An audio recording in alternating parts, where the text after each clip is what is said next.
I'm Matt. I'm Kerry. We are the Stagmer brothers of Baltimore Knife and Sword. We're going to be building some of your favorite weapons, and some weapons that you've never seen before. This is Man-at-Arms, Reforged. 我乃是清明宝剑圣龙拳。 There have been a huge number of requests for Green Destiny. I really enjoyed the first movie, and with the new one streaming now, we decided to bring back Ferenc Gregor to carve the jade to complement this intricate build. When your bandsaw goes offline, you still have no excuse not to get your material cut. In this case, Ilya's going to be using a tool that Sam made. Works like a shear underneath the power hammer dies. It's going to cut his pieces to length and then move on to stacking. The choice for Green Destiny's blade was to make a pattern welded billet, or commonly known as Damascus. So, I took 1095 blade steel and 15 and 20. 15 and 20 is a high nickel steel, so in the edge it produces a bright line, and 1095 produces a dark line. The pattern is created by alternatively stacking the 15 and 20, the bright line, and 1095, the dark line. We do it like that. 1 and 2, and so on and so forth. Once they're evenly stacked, we clamp them in the vise for tack welding.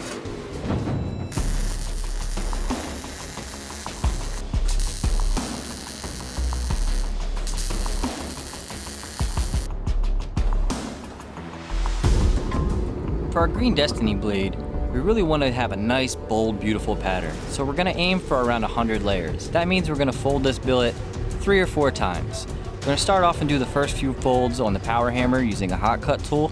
Then we're going to move to the anvil and do one by hand. Using a hot cut tool, Ilya cuts 90% of the way through the billet.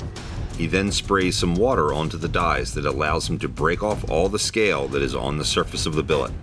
He will then clamp the dies down and bend it over at a 90-degree angle, open the dies back up, and continue his fold.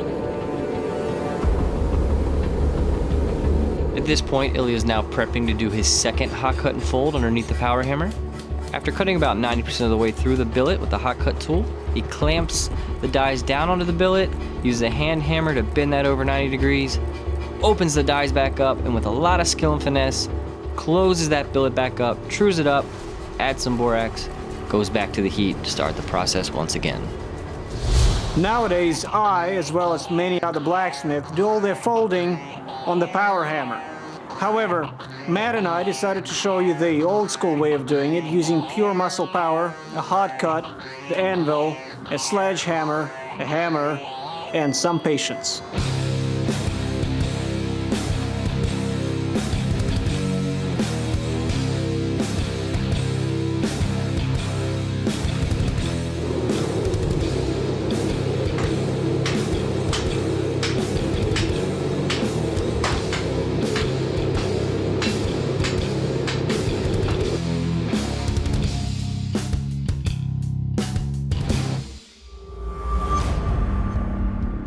Ilya now takes this finished billet and draws it out into a bar.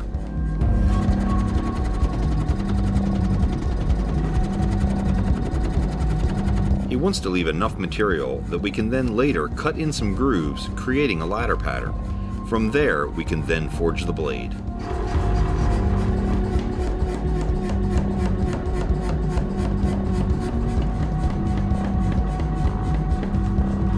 Now that the bar is drawn out to length, Ilya is going to turn it around and start forging on the tang. And as you can see, he rotates it carefully, about a quarter of a turn each time to keep everything nice and even.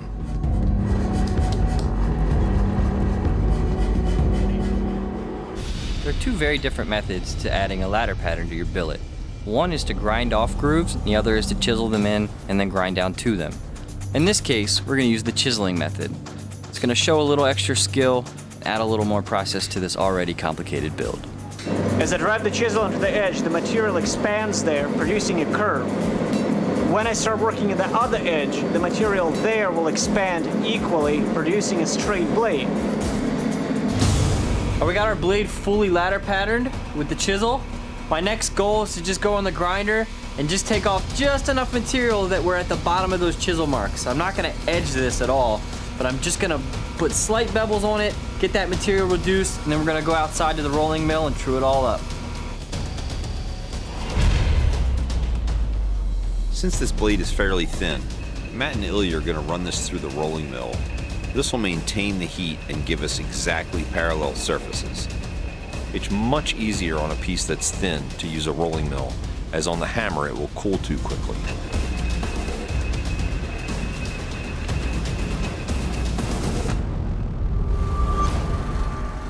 Rather than using the auto feed, Bob has a pretty skilled hand when it comes to marble and granite work. He just goes right on the slab saw and cuts this by hand.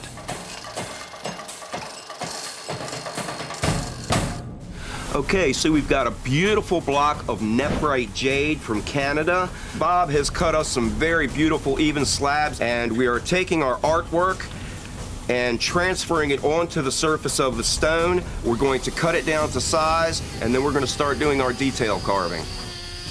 Using a handheld cutoff wheel, Ferenc now cuts the jade slab to shape. Okay, we've got our basic shape cut out. Now what we're going to do is we're going to start to refine all the scroll work on the outside and really get to detail all that outside silhouette. We're using diamond bits and we're carving wet for a couple of reasons. For one, we can't heat up the material, nor can we heat up the bits too much. It'll burn up either one and cause damage. The other reason is that jade, especially nephrite, is in the asbestos family. There's similar minerals. It's a fibrous structure, so we want to carve this wet. Bits, you can see it's the same thickness as the material. This is going to help me keep consistent on my passes. We're working very light. This is very slow work. All right, we got all the forging done on this blade now. It's pretty good. It's a little long, but I'm gonna go ahead and just grind a point on it, do a slight bit of profiling just to true that up, and then just add some edges and we'll be ready to heat treat it.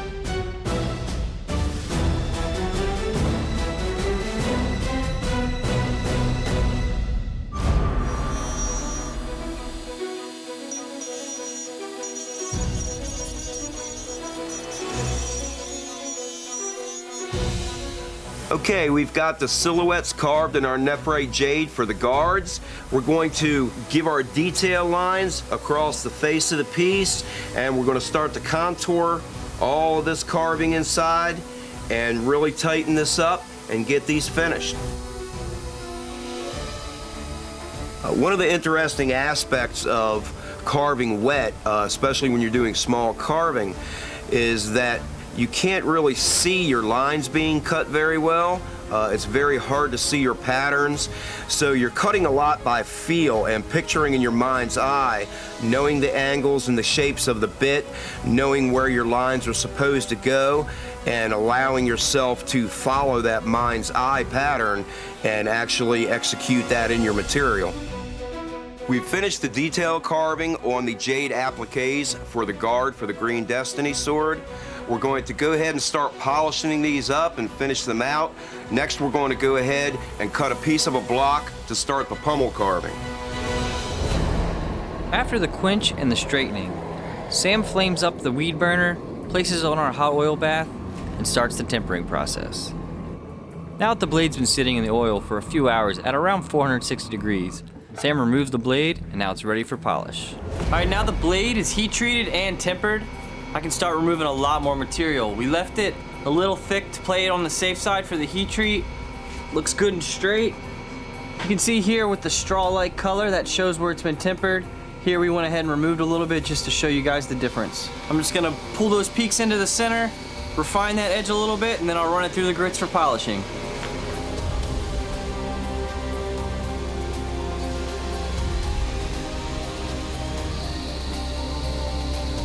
As a preliminary surface treatment before we go to etching, Matt now scotch brights the blade to make it even and smooth. The Scotch-Brite wheel doesn't really work like sandpaper. It really smudges and smooths that surface and leaves us with the perfect finish to go to the etch. So we've finished our guards, they're ready to be mounted, and we've carved the pommel from that block that you've seen us cut on the saw earlier. We've done the ringular dragon pattern, which the ring is a symbol of destiny, continuing of life. Jade is attuned to the yin, which is the feminine energy, and is very cohesive with the strong role of the female character in the path of the Green Destiny sword. In the movie, this sword is believed to be approximately 400 years old, so we wanted to give it somewhat of an antique look. We're going to go ahead and finish up the polishing on the pommel so we can mount it and finish up the Green Destiny sword. We've created a slurry using the actual jade dust and sediment that we've been collecting from our carving, and we're actually using that to polish the piece itself.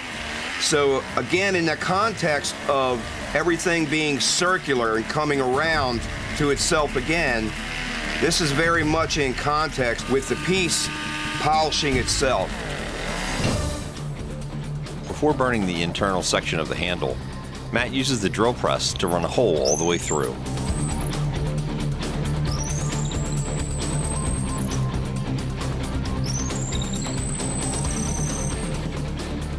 Now that I got a through hole all the way through the center, I'm gonna turn it on an angle, drill 2 more holes, and that'll complete my slot, and then I'll burn it to fit perfectly. This is the dangerous part. If this gets caught, it can rotate. That's why I leave the vise slightly open, so it kind of blocks it and it can't rotate all the way around.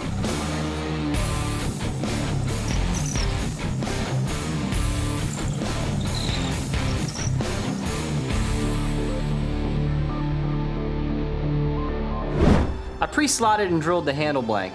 Now I'm gonna heat up this tang and force the wood on, burning that slot perfect. The only thing is, Ferenc is inside painting the dragon detail on the blade, so I have to use a dummy blade right now. Has a pretty similar tang. Might have to do a little truing up afterwards on the actual blade, but this will get us there.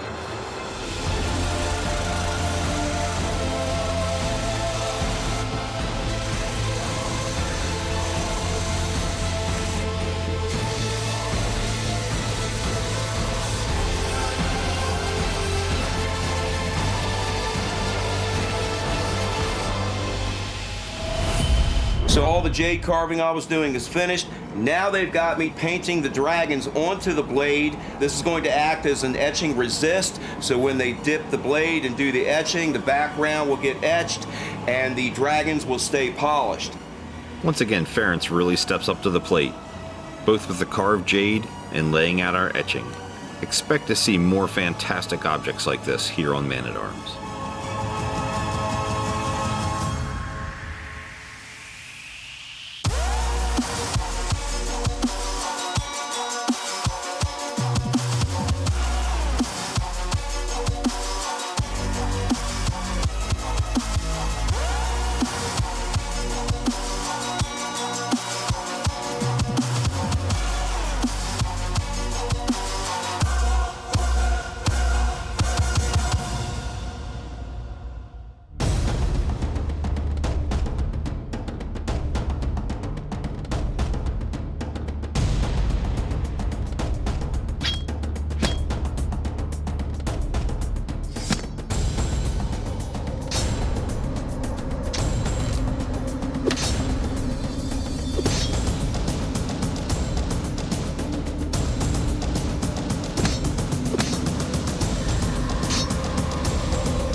If you guys are Man-at-Arms fans or sword fans in general, this is the game for you. Click on the trailer below and download it now.